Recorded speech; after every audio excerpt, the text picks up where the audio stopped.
Hello students, welcome to my channel Neha Educare. तो बच्चों, आज मैं लेकर आई हूँ क्लास 10th की बायोलॉजी का चैप्टर 3 और आपके इंडेक्स की according chapter 7 how do organism reproduce. बच्चों, इम्पॉर्टेंट चैप्टर है और थोड़ा सा टफ चैप्टर भी है। इस वीडियो में हमने इस चैप्टर को बहुत ही इजी लैंग्वेज में प्रिपेयर किया है और सारे पॉइंट्स को एक ही सिंगल वीडियो में कवर किया है। सबसे अच्छी बात यह है कि ये वीडियो हिंदी मीडियम और इंग्लिश मीडियम दोनों मीडियम्स के लिए परफेक्ट है। तो बच्चों, वीडियो के एंड तक बने रहिए और अपने इस बायोलॉजी के चैप्टर को बहुत ईजी वे में समझिए। तो शुरू करते हैं। Introduction to reproduction. डेफिनेशन: वो बायोलॉजिकल प्रोसेस जिसके द्वारा लिविंग ऑर्गेनिज्म अपने जैसे नए इंडिविजुअल्स, जिसे हम ऑफस्प्रिंग्स कहते हैं, को जन्म देते हैं। Survival versus continuity. रिप्रोडक्शन किसी इंडिविजुअल को जिंदा रखने के लिए ज़रूरी नहीं है, जैसे न्यूट्रिशंस या रेस्पिरेशन होते हैं, बल्कि ये अर्थ पर किसी स्पीसीज की कॉन्टिन्यूटी यानी उसके अस्तित्व को बनाए रखने के लिए ज़रूरी है। तो बच्चों, रिप्रोडक्शन क्या है? वो बायोलॉजिकल प्रोसेस है जिसके द्वारा एक नया इंडिविजुअल यानी ऑफ स्प्रिंग्स जन्म लेता है। ठीक है, ये जिंदा रहने के लिए ज़रूरी नहीं है, जैसे हमारे लिए न्यूट्रिशन, रेस्पिरेशन, ट्रांसपोर्टेशन ये सब ज़रूरी था। रिप्रोडक्शन हमारे लिए ज़रूरी नहीं है, लेकिन अर्थ पर जो स्पेसीज है, मतलब हमारे जैसे और लोग आए, और जानवर आए या और प्लांट्स आए, तो उसके लिए क्या है, उनका अस्तित्व यानी उनकी कॉन्टिन्यूटी बनाए रखने के लिए रिप्रोडक्शन बहुत ज़रूरी है।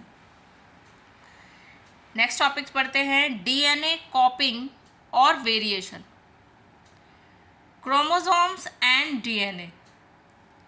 सेल्स के न्यूक्लियस में क्रोमोसोम्स होते हैं जो डीएनए यानी डीऑक्सी राइबो न्यूक्लिक एसिड से बने होते हैं। डीएनए की पेरेंट्स से बच्चों में सारी इंफॉर्मेशन ट्रांसफ़र करता है। बच्चों, डीएनए ही रिस्पॉन्सिबल होता है जो पेरेंट्स से बच्चों में सारी की सारी इंफॉर्मेशन ट्रांसफ़र करता है। प्रोसेस: सेल डिवीजन से पहले सेल अपने डीएनए की 2 कॉपीज बनाता है। Inaccuracy and variations. कोई भी बायोकेमिकल प्रोसेस 100% एक्यूरेट नहीं होती। डीएनए कॉपिंग के दौरान थोड़ी सी एरर्स यानी गलतियां हो जाती है, जिससे नए सेल में वेरिएशंस यानी बदलाव पैदा होते हैं। वेरिएशन की इम्पोर्टेंस क्या है? वेरिएशंस बदलते हुए इन्वायरमेंट में स्पीसीज को जिंदा रखने यानी सर्वाइवल में मदद करता है।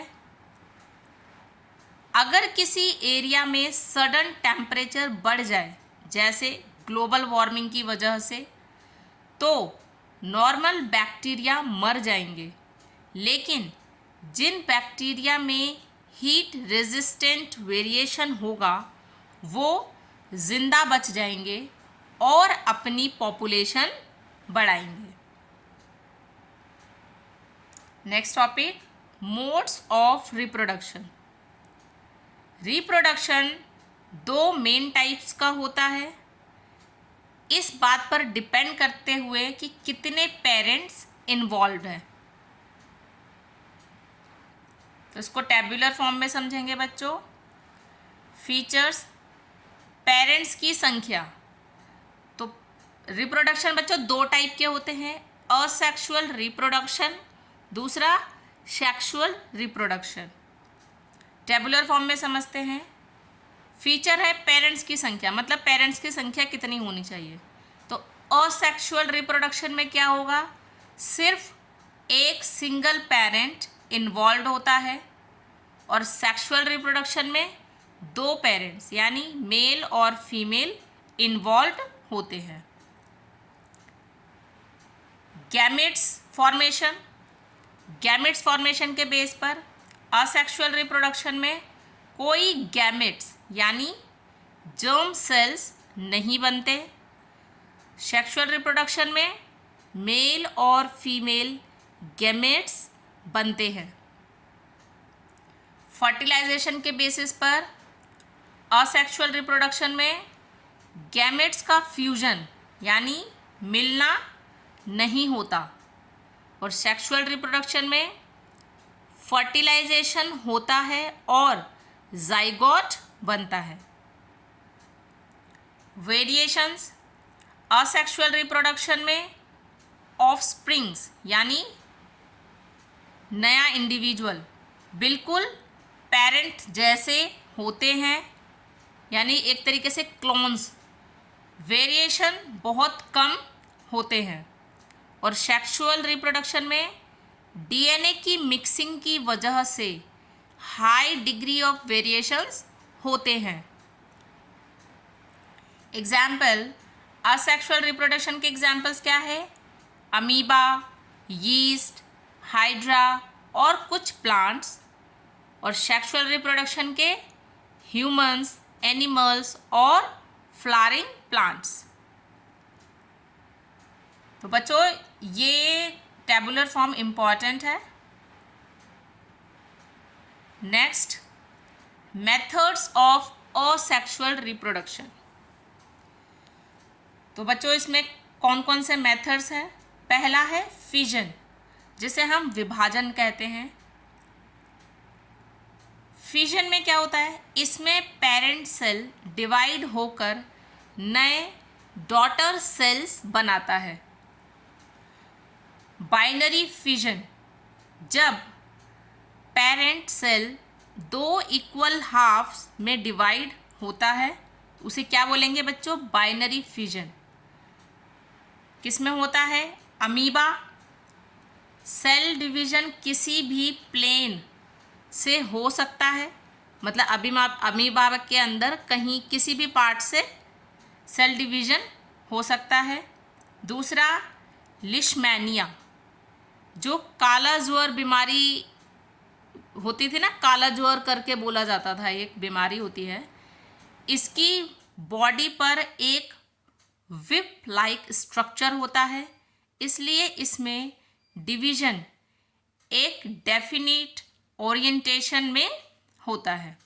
तो बच्चों बाइनरी फ्यूजन में क्या है, जब एक पेरेंट सेल दो इक्वल हाफ्स में डिवाइड हो, किस किस में होगा ये, अमीबा और लिशमैनिया।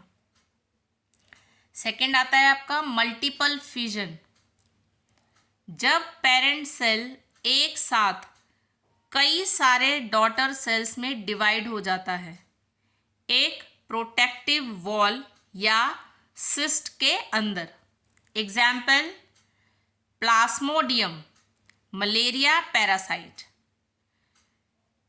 ठीक है बच्चे, तो फ्यूजन में कितने हैं, दो टाइप के हैं, बाइनरी फ्यूजन और मल्टीपल फ्यूजन। अब जानते हैं बर्डिंग, मुकुलन।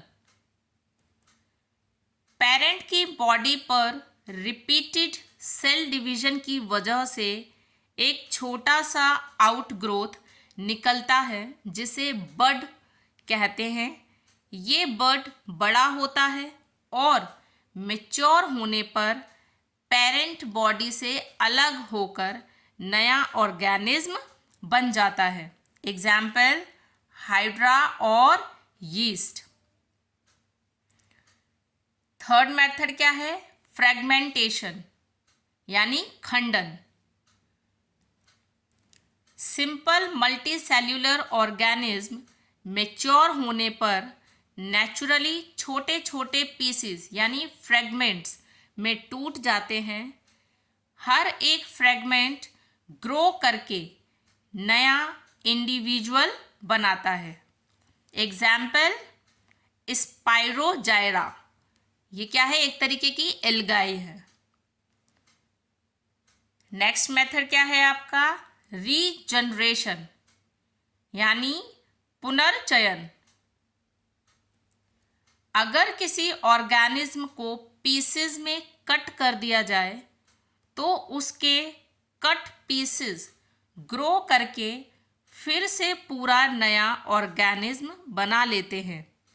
ये स्पेशलाइज्ड सेल्स की मदद से होता है। एग्जाम्पल प्लेनेरिया और हाइड्रा। इसमें एक चीज़ ध्यान रखिए बच्चों, रीजनरेशन एक्चुअल रिप्रोडक्शन मेथड नहीं है, क्योंकि नॉर्मल लाइफ में कोई ऑर्गेनिज्म कट होने का वेट नहीं करता रिप्रोड्यूस करने के लिए। ठीक है बच्चों। नेक्स्ट मेथड क्या है, स्पोर फॉर्मेशन यानी बीजाणु समासंग। फंगी जैसे ऑर्गेनिज्म के थ्रेड लाइक स्ट्रक्चर्स हाइफी के टिप्स पर गोल स्ट्रक्चर्स होते हैं जिसे स्पोरेंजिया कहते हैं। इनके अंदर छोटे छोटे स्पोर्स होते हैं। इन स्पोर्स के चारों तरफ एक थिक वॉल होती है जो इन्हें अनफेवरेबल कंडीशंस से बचाती है। मॉइस्ट सरफेस मिलने पर ये ग्रो करने लगते हैं। Example Rhizopus bread mould. बच्चों ब्रेड के ऊपर एक वो फंगी सी आ जाती है ना, उसे हम क्या बोलते हैं, Rhizopus. Next method vegetative propagation. जब नए प्लांट्स बिना सीड्स के प्लांट के वेजिटेटिव पार्ट्स जैसे कि रूट्स यानी जड़, स्टेम यानी तना और लीव्स यानी पत्तियां से उगाए जाते हैं। द नेचुरल मेथड्स, रूट्स के थ्रू किसको उगाया जाता है, बाय रूट्स स्वीट पोटैटो यानी शकरकंद, बाय स्टेम पोटैटो यानी आलू और जिंजर यानी अदरक, बाय लीव्स ब्रायोफिलम। इसकी लीव्स की मार्जिन्स पर बर्ड्स होते हैं जो मिट्टी में गिरकर नए प्लांट बनाता है। नेक्स्ट मेथड क्या आता है बच्चों आपका, आर्टिफिशियल मेथड्स। कटिंग, जैसे आप रोज़ की कटिंग करते हैं ना, उसकी डंडी काट के उसको उगा देते हो, तो कटिंग रोज़, लेयरिंग जैस्मीन, ग्राफ्टिंग मैंगो। अच्छा, आर्टिफिशियल मेथड्स के क्या एडवांटेजेस है, मतलब आर्टिफिशियल मेथड्स ही नहीं, मतलब वेजिटेटिव प्रोपेगेशन जो है जिसमें सीड्स की ज़रूरत ना होकर, मतलब जड़, स्टेम, लीव्स इनके थ्रू जो प्लांटेशन की जाती है, तो उसकी एडवांटेजेस क्या है, जो प्लांट्स सीड प्रोड्यूस नहीं कर सकते जैसे बनाना, ऑरेंज, रोज़, जैस्मिन, उन्हें आसानी से उगाया जा सकता है। नए प्लांट्स में फ्लावर्स और फ्रूट्स सीड वाले प्लांट के मुकाबले जल्दी आते हैं। नए प्लांट्स जेनेटिकली बिल्कुल पेरेंट प्लांट जैसे होते हैं जिससे उनकी अच्छी क्वालिटीज़ मेंटेन रहती है। ठीक है बच्चों, तो ये थे आपके मेथड्स। एक बार फटाफट से रिवाइज मार लेते हैं। पहला क्या था, फिजन। फिजन में क्या क्या है, बाइनरी फिजन और मल्टीपल फिजन। दूसरा बडिंग। तीसरा फ्रेगमेंटेशन। चौथा रीजनरेशन। पांचवा spore formation and sixth vegetative propagation, जिसमें दो तरीके के मेथड यूज़ होंगे। नेचुरल मेथड जिसमें क्या क्या, बाय रूट, बाय स्टेम और बाय लीव्स। और सेकंड मेथड क्या होगा उसके अंदर, आर्टिफिशियल मेथड्स जिसमें कटिंग, लेयरिंग और ग्राफ्टिंग की जाती है। Next topic, sexual reproduction in flowering plants.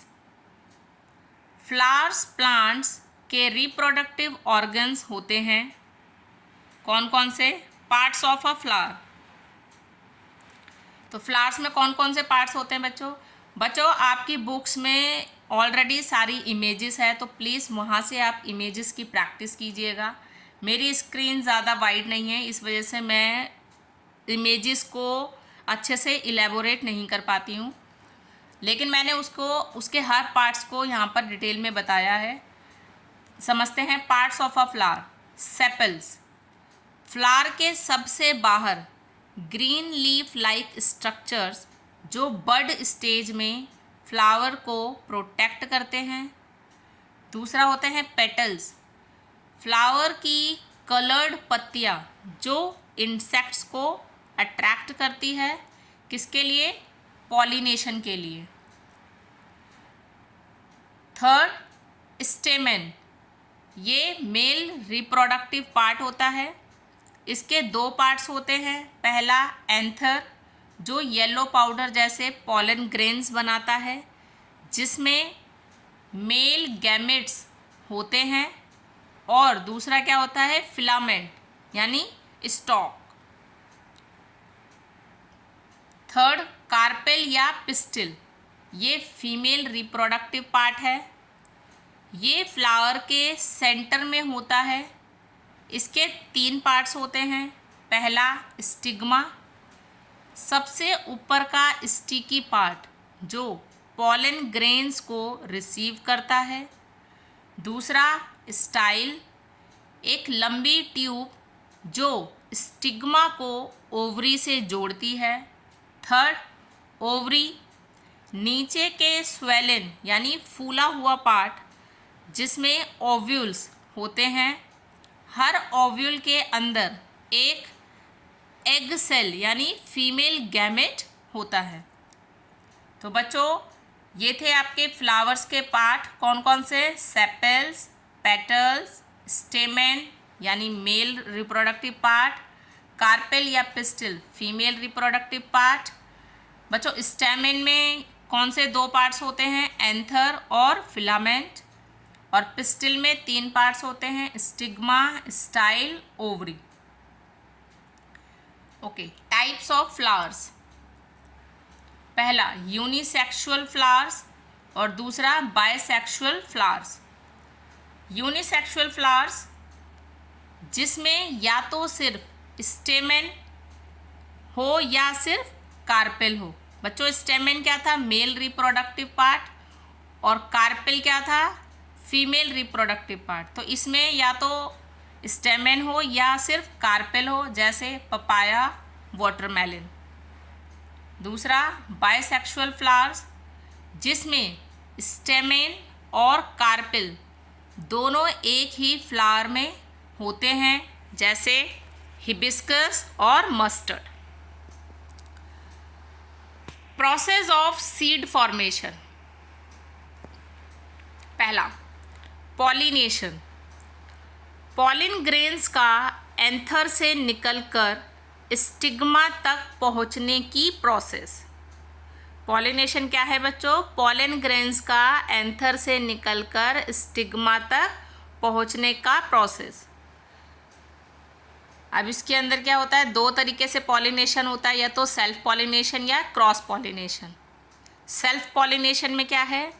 अगर पॉलिन ग्रेन्स सेम फ्लावर या सेम प्लांट के दूसरे फ्लावर पर ट्रांसफ़र हो।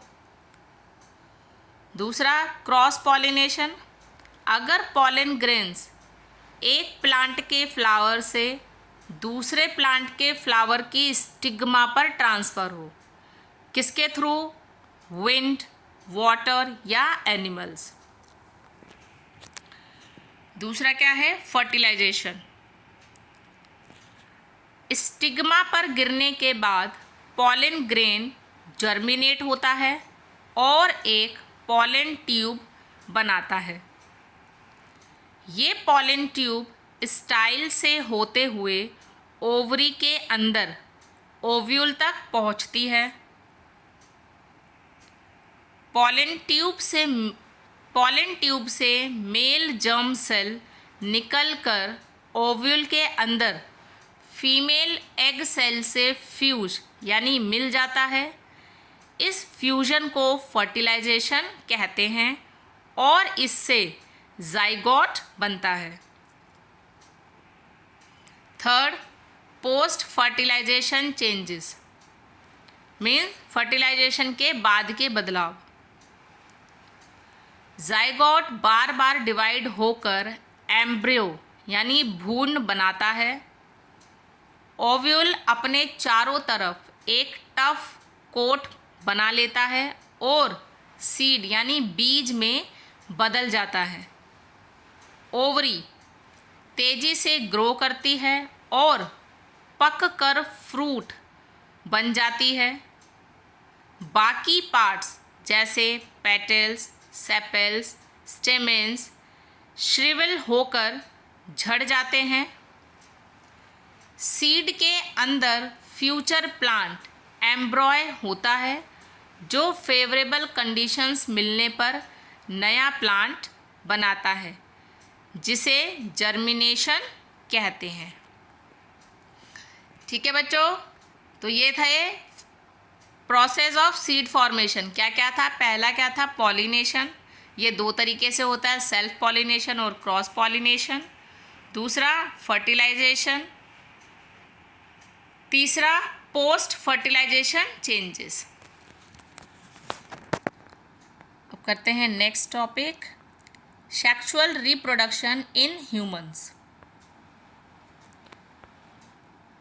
ह्यूमंस में मेल और फीमेल अलग अलग होते हैं और उनमें सेक्सुअल रिप्रोडक्शन होता है। पुबर्टी लाइफ का वो पीरियड जब बॉडी में हार्मोनल चेंजेस आते हैं और रिप्रोडक्टिव ऑर्गन्स मैच्योर होने लगते हैं। तो कॉमन चेंजेस जो बॉय एंड गर्ल्स में होते हैं, क्या क्या चेंजेस होते हैं? आर्मपिट्स और जेनिटल एरियाज में बाल आना, स्किन का ऑयली होना और पिंपल्स आना, ये common changes boys and girls दोनों में होते हैं। अब कुछ चेंजेस जो गर्ल्स में ही होते हैं, जैसे ब्रेस्ट साइज़ का बढ़ना, निपल की स्किन का डार्क होना और मेंस्ट्रुएशन यानी पीरियड्स शुरू होना, ये एस्ट्रोजन हार्मोन की वजह से होता है। तो बच्चों गर्ल्स में चेंजेस किस हार्मोन की वजह से होता है? एस्ट्रोजन। चेंजेस इन बॉयज़, ऐसे चेंजेस जो सिर्फ बॉयज़ में होते हैं, जैसे फेस पर बाल आना, जैसे लड़कों के दाढ़ी और मूंछ आ जाती है, आवाज़ का भारी या डीप होना और पेनिस का ओकेशनली इनलार्ज और इरेक्ट होना, ये टेस्ट्रोन हार्मोन की वजह से होता है। तो बच्चों बॉयज़ में चेंजेस कौन से हार्मोन की वजह से होता है? टेस्ट्रोन। अब पढ़ते हैं मेल रिप्रोडक्टिव सिस्टम। टेस्टिस एक पेयर ऑर्गन्स जो एब्डोमिनल कैविटी के बाहर एक पाउच में होते हैं जिसे स्क्रोटम कहते हैं। Why scrotum? क्योंकि स्पर्म फॉर्मेशन के लिए बॉडी टेम्परेचर से कम टेम्परेचर, जैसे कितना टेम्परेचर? 2 से 2.5 डिग्री सेल्सियस, मतलब 2 to 2.5 डिग्री सेल्सियस कम चाहिए होता है। किसके लिए? स्पर्म फॉर्मेशन के लिए। फंक्शन क्या है इसका? स्पर्म बनाना और टेस्ट्रोन हार्मोन रिलीज करना।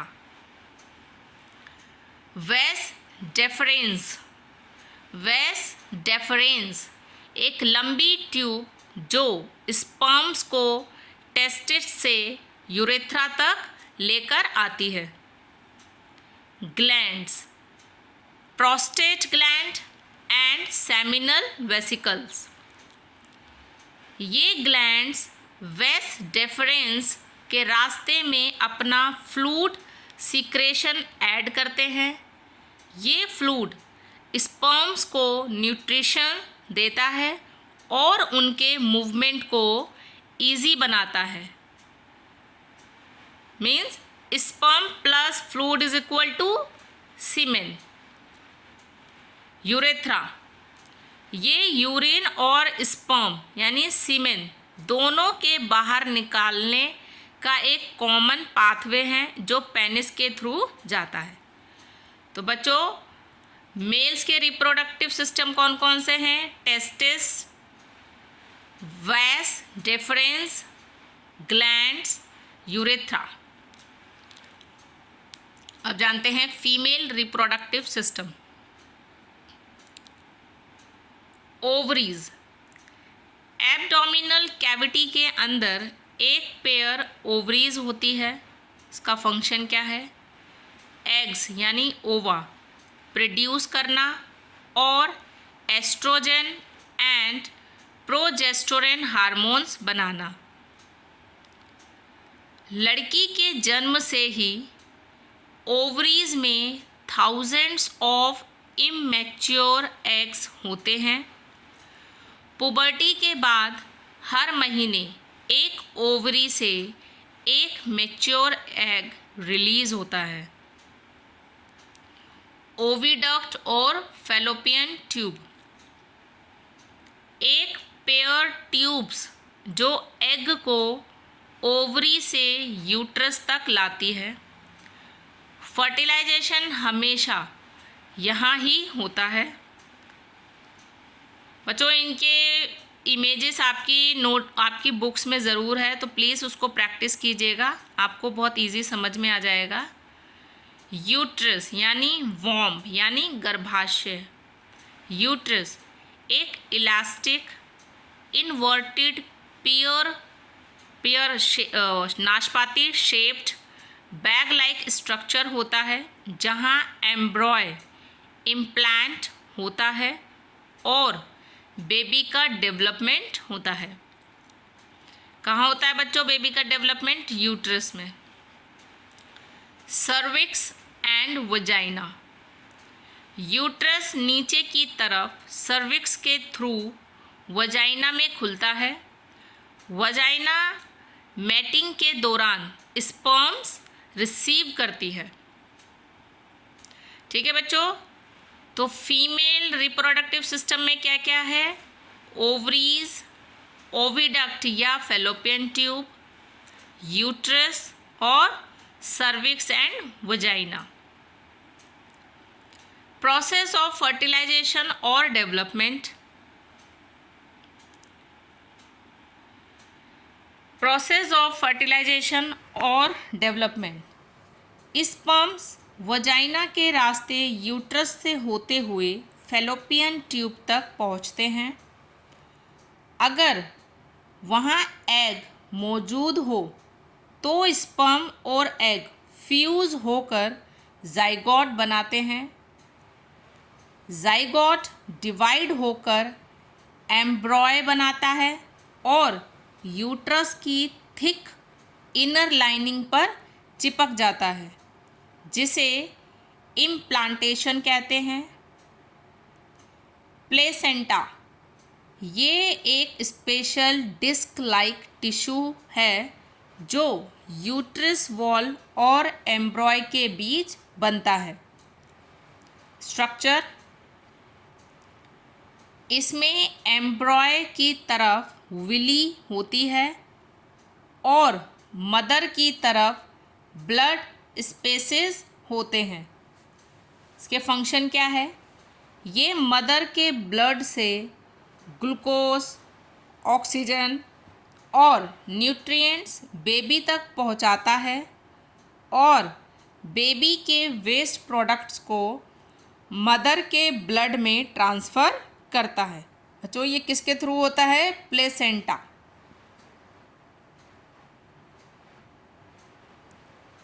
गेस्टेशन पीरियड, एम्ब्रॉय के कंप्लीट डेवलपमेंट में लगभग 9 9 मंथ्स यानी 9 महीने लगते हैं।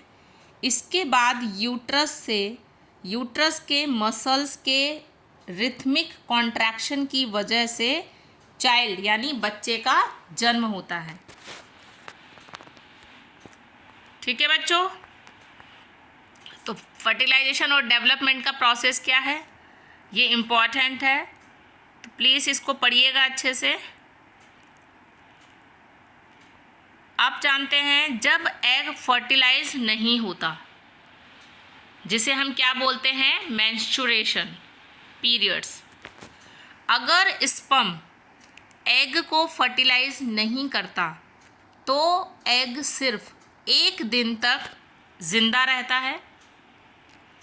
यूट्रस हर महीने बेबी को रिसीव करने के लिए अपनी इनर लाइनिंग को थिक और स्पॉन्जी बनाता है, जिसमें बहुत सारे ब्लड वेसल्स होते हैं।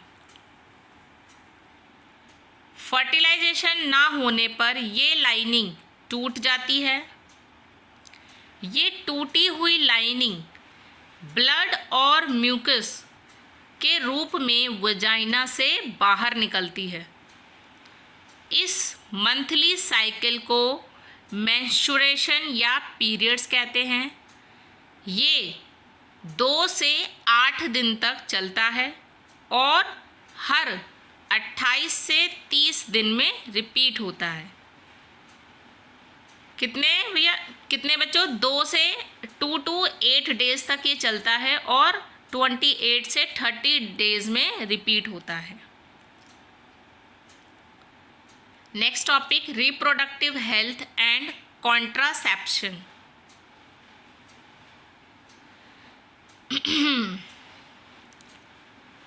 Reproduction health and contraception. Reproduction health का मतलब है रिप्रोडक्टिव ऑर्गन्स का फिजिकली और सोशली हेल्दी और फिट होना।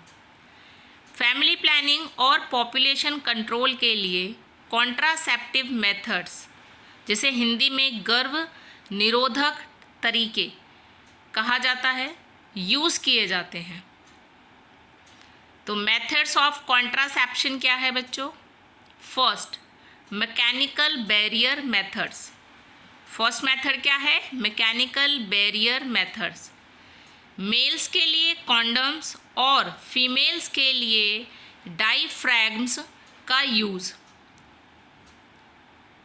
इसका यूज़ मतलब इसका एक्शन क्या है? ये स्पर्म्स को फिजिकली एग तक पहुंचने से रोकते हैं। इसका बेनिफिट क्या है? ये मेथड्स प्रेगनेंसी रोकने के साथ साथ STDs यानी सेक्सुअली ट्रांसमिटेड डिजीज़ जैसे गोनोरिया, सिफिलिस, बैक्टीरियल और वॉट्स और HIV एड्स वायरल से भी बचाता है। ठीक है बच्चों, STDs क्या है? सेक्सुअली ट्रांसमिटेड डिजीज़, और इस डिजीज़ के अंदर कौन कौन से आते हैं? गोनोरिया, सिफिलिस, ये बैक्टीरियल इन्फेक्शन होता है। HIV एड्स ये वायरल है, ठीक है, वायरस के थ्रू होता है। तो मैकेनिकल बैरियर्स आपको STDs से बचाएगा। सेकेंड मेथड होता है केमिकल मेथड्स। हार्मोनल कॉन्ट्रासेप्टिव्स, इसमें ओरल पिल्स होती है, मतलब दवाइयाँ या इंजेक्शन का यूज़ किया जाता है। इसका एक्शन क्या है? ये बॉडी के हार्मोनल बैलेंस को बदल देती है, जिससे ओवरीज से एग रिलीज़ नहीं होता, लेकिन इसके बहुत से साइड इफ़ेक्ट्स हो सकते हैं। Third, intra uterine contraceptive devices, जिसे IUCDs कहते हैं। इसमें क्या होता है? कॉपर टी जैसे डिवाइसेस को डॉक्टर्स की मदद से यूट्रस में सेट किया जाता है। इसका एक्शन क्या है? ये स्पर्म्स को फैलोपियन ट्यूब तक पहुंचने से और इम्प्लांटेशन को रोकते हैं। फोर्थ, सर्जिकल मेथड्स यानी परमानेंट मेथड्स। वेसेक्टोमी, ये मेल्स में वेस डिफरेंस ट्यूब को कट या टाई बांध दिया जाता है ताकि स्पर्म्स ट्रांसफ़र ना हो सके। किसमें बच्चों? वेसेक्टोमी में। ट्यूबेक्टोमी, ये फीमेल्स में फेलोपियन ट्यूब्स को ब्लॉक या टाई कर दिया जाता है ताकि एग यूट्रस तक ना पहुँचे और फर्टिलाइजेशन को रोका जा सके। तो बच्चों, ये थे कॉन्ट्रासेप्शन मेथड्स। कौन कौन से? मैकेनिकल बैरियर मेथड्स, दूसरा केमिकल मेथड्स, तीसरा इंट्रा यूट्रिन कॉन्ट्रासेप्टिव डिवाइसेस, चौथा सर्जिकल मेथड्स। अब फटाफट से एक फ्लो चार्ट में समझ लेते हैं। इम्पॉर्टेंट रिवीजन छोटा सा ही है। प्लांट रिप्रोडक्शन फ्लो को समझ लेते हैं। क्या होता है इसमें बच्चों? पहले एंथर, फिर पॉलन ग्रेन, उससे क्या होगा? पॉलिनेशन। कैसे? स्टिग्मा, फिर वो पॉलन ट्यूब तक जाएगा। ओवरी, वहाँ पर एग सेल होते हैं, फिर वहाँ फर्टिलाइजेशन होगा, वो जाइगोट बनाएगा, उससे सीड, और फिर उस सीड से एक नया प्लांट रिप्रोड्यूस होगा। ठीक है बच्चों। ह्यूमन में रिप्रोडक्शन फ्लो कैसे? स्पर्म किसमें? टेस्टिस, उससे, और एग कहाँ? ओवरी, उस कहाँ जाएंगे? Fallopian tube. क्या होगा फिर? फर्टिलाइजेशन। देन जाइगोट, वहाँ इम्प्लांटेशन होगा। यूट्रस वॉल, जहाँ क्या है? प्लेसेंटा। फिर क्या होगा? 9 मंथ गेस्टेशन पीरियड। फिर उसके बाद चाइल्ड बर्थ, एक बच्चे का जन्म होगा। तो बच्चों, ये आपका चैप्टर यहाँ फिनिश होता है। आई होप आपको चैप्टर अच्छे से क्लियर हुआ होगा। बहुत ही इजी वे में, इजी लैंग्वेज में चैप्टर तैयार किया गया है। तो प्लीज़ वीडियो को लाइक शेयर ज़रूर करें और चैनल को सब्सक्राइब करना बिल्कुल भी ना भूलें। मिलते हैं नेक्स्ट वीडियो में इसी तरीके के इजी लैंग्वेज में। बायोलॉजी को समझने के लिए हमारे साथ बने रहिए।